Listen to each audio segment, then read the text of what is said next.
What is up, everybody, and welcome back to another video. My name is Skylar and you're watching Ginger Auto. This is one of our projects that we're working on. It's a 63 International Loadstar with a DT360 swap in it. We just got it driving the last video, so if you haven't watched that, go check it out. And today we're going to be getting rid of our cool custom fuel tank and building a cooler custom fuel tank. So if you're a subscriber and continuing watcher, you have probably noticed that we have a sweet jug temporary fuel tank that we've used, and now that we have this thing driving, it's time to get rid of that and build a fuel tank. A little while ago I asked you guys kind of your opinions on what fuel tanks we should use. We've been debating, going back and forth with the side saddle tanks, the round ones on the side of the frame. We thought about doing a barrel type on top of the frame here between the stacks, and now that we've driven around and kind of watched it, we have gone back to the idea of having a hidden fuel tank. So we're going to be building one between the fuel rails here. We picked up some aluminum the other day, and so we're going to see if we can build it and how it turns out. I've never built a fuel tank before, but first time for everything, I guess.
Just a little tip for you guys. If you're sawing and all of a sudden it gets really hard and you're like, this is weird, this must be a hard spot in the metal, maybe it's because you're cutting through the table.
Well guys, a little update on the fuel tank.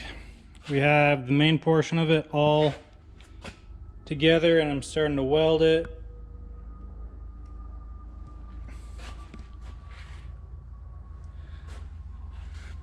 So the reason it has this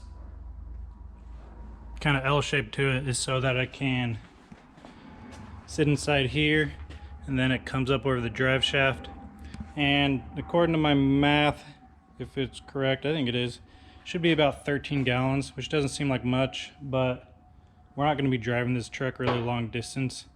We're hoping this truck will get around 10 miles a gallon, and so that'll still give us 130-40 miles. And if we're going further than that, obviously you can fill up, but we just don't see a need for it. And if we do decide to go further, I think we're going to build another tank that we can set up on top of here for when we're going long distance, that we can plumb into it, and then that'll give us another however many gallons that we want. That was Ryan's idea, and I thought that was pretty slick. So for now, we'll see how the 13-gallon tank does and go from there. While I've been building the gas tank, Ryan was over here installing this step, which is nice because that hides all the exhaust, and then altogether it just makes the truck look lower. I know Ryan doesn't know how well he likes the steps. I personally like it, but we don't know another option we could do to kind of cover that up and add a step. I think the biggest problem with it is it's black, and so it's kind of an eyesore with the white, so maybe we could do a quick rattle can coat just to kind of get it to match the truck. But overall, I think it looks good. Just kind of hides everything underneath. Before, you could see the transmission and the exhaust, and now it looks a lot more clean. So yeah, I'm just going to be continuing welding up the tank over here, and then I need to order some fittings as well as a fuel cap. So hopefully those will get here next week and we can continue on this. Well, we got the bottom of the tank all welded together, and has water in it currently. It's been sitting here all day. I've just been checking for leaks. It was leaking earlier from here, but it stopped, so I don't know what that is. But this is obviously a consistent leak here, which I think it is from this hole up here, because water's coming from all the way up there. So just fix that hole, and then I think it's pretty good to go. So get those patched up, and then we can, I kind of want to throw it, kind of mock it up in the truck and see what we're going to do for mounts, because I think I want to do that before I do just weld the top on. Just have the top be the last thing, that way if anything happens or I need to get in the inside, it'll be open. So dump this out, try it out, and go from there. But check this sky out. We've been having a lot of crazy fires around, and it has just been smoky, but makes for a pretty sunset. So I got everything all welded up and patched, welded a few more seams on the inside, and it is sitting in here similar to how it's going to be. So as you can see, it takes up this whole area. It'll be underneath the deck, hidden away. So I think it'll look pretty good. So now I want to figure out where my fittings are going to go in, the feed and return fuel lines, and then figure out the brackets. I think I'm going to do 4, one on each corner at the front, and then connect them along the rails here. So I'm going to start by building brackets, and that way we can get it bolted on, and then we can figure out where our fittings are going to go and where our fuel cap's going to go.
Alright guys, I got all the brackets welded on. I'm actually gonna take a second here and kind of be real with you guys. When I first started these brackets, as you can see, my welds were terrible and I could not get it to lay a bead down, and it was frustrating, of course. But then I kind of looked it up, did some research, and found out that I was using too thick of tungsten, too much heat, and so my finishing welds on the last two brackets are a lot better. I try to be open with you guys, and kind of one of my goals is to help people realize that they don't have to be professionals to start building something. We're all learning along the way, and everyone starts somewhere. I am definitely not a professional, but I'm not scared to learn and to fail, because when I'm failing, I'm learning. And so I'm just gonna be real with you guys, like, hey, my welds suck most of the time, but I'm getting better, and soon, maybe someday, all my welds will look like that consistently. So now these brackets are done, set it in there, and then we can start figuring out drilling holes for the mounts on the frame, and then start figuring out fittings.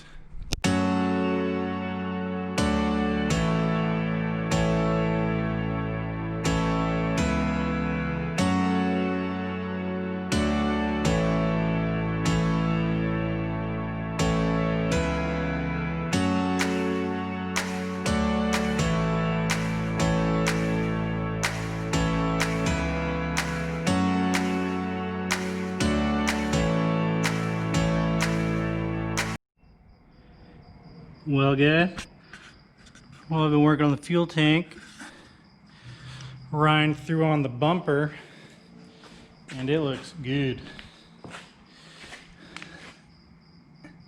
It just makes it look that much lower, and it kind of just brings the front end together. Really happy with how that looks. It's probably a good 5 inches off the ground. Yeah, it looks awesome. So on the fuel tank, we have all the mounting points lined up, drilled. So just need to put the rubber bushings in and the bolts, and then it will be ready to go there. So next step is drilling for feed and return lines, and then cut out the top and weld it on. We are getting close.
All right, it is finally done. that was a lot bigger project than I thought it would be when I started. Oh. Here's a kamikaze wasp. I was sitting here welding, and all of a sudden I see this thing in my arc. Thought I was ruining my welds, and I looked up and it was a wasp. Anyways, it came out really good. Really happy with it. It's gonna make the truck look sleek without having the fuel tanks on the side. And for the most part, my welds all look pretty good along the top, which is good because that's probably where they will be seen the most. So people might look and be like, oh, he's a good welder. Well, I fooled them all. Not that good a welder, but I did good on those. But I think I'm gonna end the video here, keep it from getting too long. I already think this is gonna be a decent long one just because it took a long time to make. But I'm glad it's done. All we need to do is plumb it up, get rid of our awesome blue can, and then we'll be continuing on the inside. Get this interior figured out, seats mounted, other dash in, figure out what we want to do for the rest, but that will be in the next video. So yeah, thank you guys all for watching. Thank you all for commenting and leaving feedback on what you guys think. We're getting a lot of positive comments on this truck, and it's fun because it's been a lot of work. And there's just more to come because we still have a long ways to go. But we do want to get it to where we can drive it. So we want to take it to lunch, we can take it to lunch. And we're getting close. We just need to do lights and interior, and we'd pretty much be there. Then we can do all other cosmetic things on the side. But I finally think I'm to a point to where I can start filming again on the Impreza. Parts have been crazy slow here in California. I don't know if in other parts of the country it's been bad, but I order things and it takes weeks to get here instead of a few days like it normally would be. So it's been really frustrating, but I think I have enough parts where I can start figuring out the engine and get it together, and then we can get that motor back in that car because I want to drive it. It's been a long time. So Impreza videos will be coming. So you guys stay tuned. Subscribe if you haven't. That way you can know when the videos come out, and I'll catch you guys on the next one. Peace.